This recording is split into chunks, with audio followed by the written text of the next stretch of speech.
Jadi saya bilang gini, kalau Allah tidak kirimkan satu nyamuk itu, saya nggak lagi di Jakarta.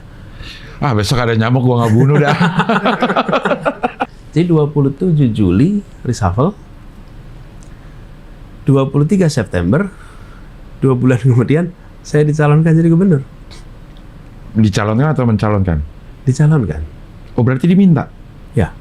Mas Anies diminta, bukan menyodorkan diri, gue pengen jadi gubernur. Enggak, gimana kita nyodorin diri? Partai nggak ada, uang nggak ada, mau dari mana kita minta?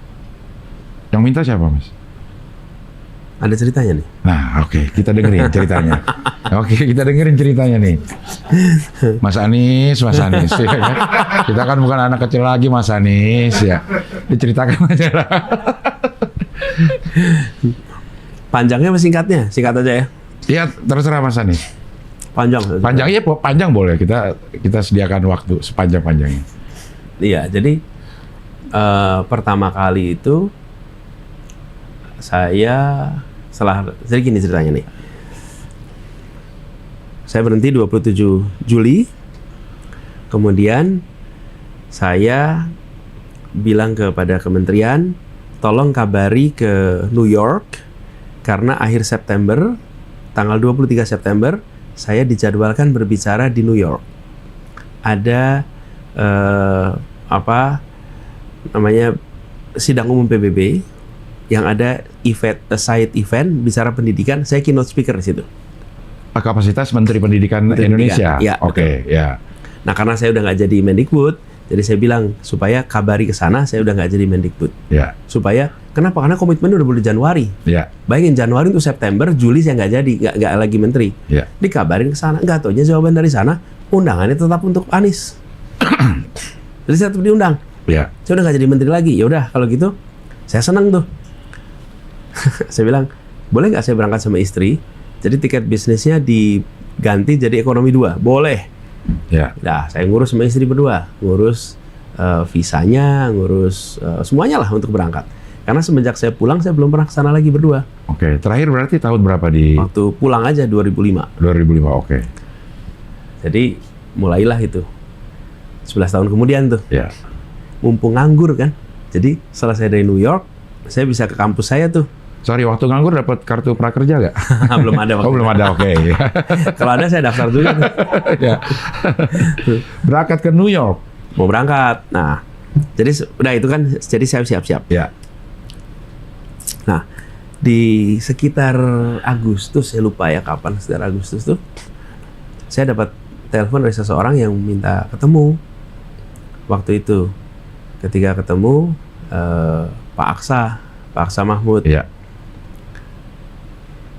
Saya ketemu beliau hari Jumat tuh, Jumat siang. Terus Pak Aksa cerita, Mas Anies tadi pagi kami itu ada sholat tahajud di Masjid Sunda Kelapa.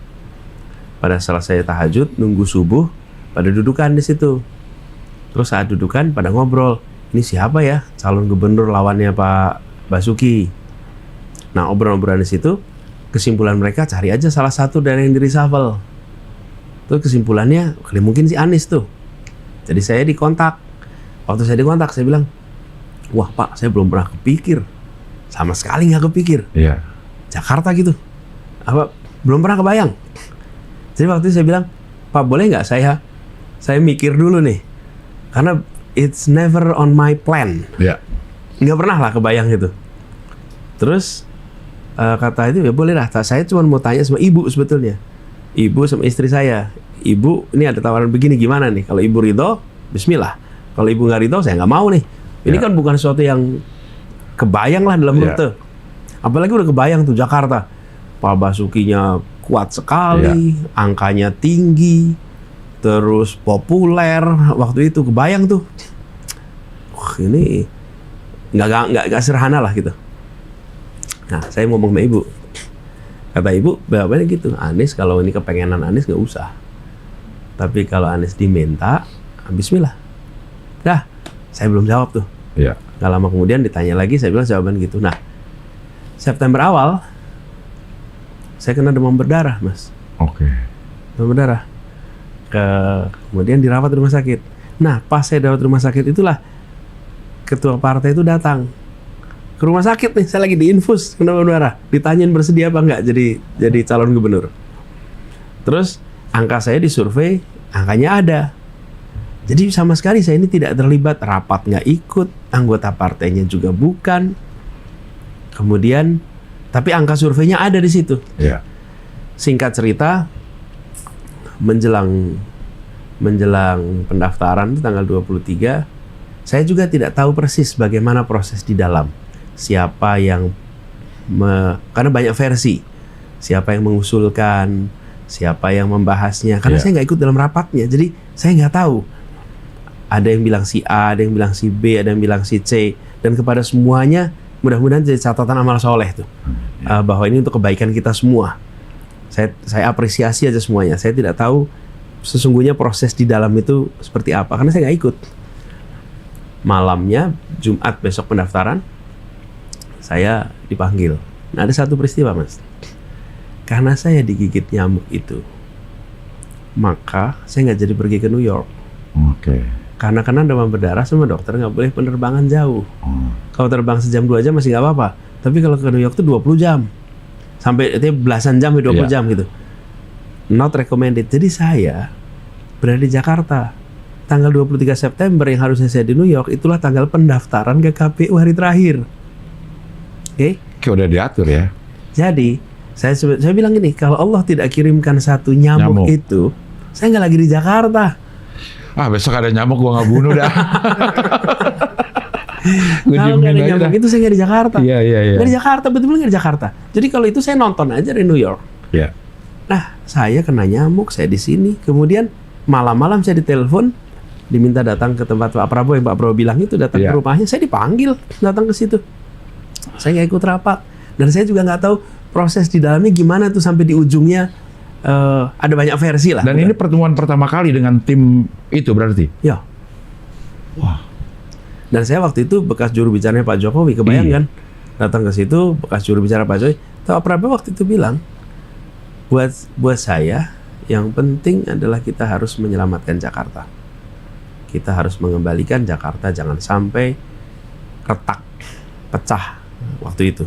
Dan ingin agar beliau merasa bahwa kepemimpinan itu terjadi karena beliau yang mengusulkan di tahun 2012. Ya. Dan dalam perjalanannya beliau merasa ini tidak tepat, harus diganti karena saya yang dulu mengusulkan, maka saya pula yang harus bisa menggantikan, dan siapapun itu yang penting bisa menggantikan. Dan itu yang beliau sampaikan. Ya.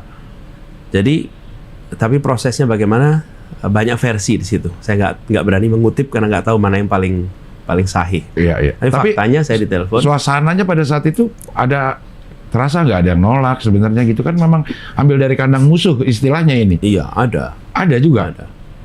Terasa. Terus gimana tuh ngeresponnya, Mas? Ada di suasana yang seperti itu.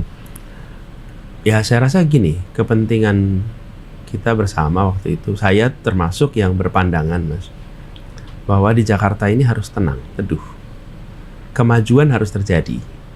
Tapi menjadi gubernur di Jakarta itu bukan hanya menjalankan program pemerintah, tapi menjaga kerukunan, keteduhan, kenyamanan, ketenangan. Karena stabilitas kota ini berdampak pada stabilitas nasional.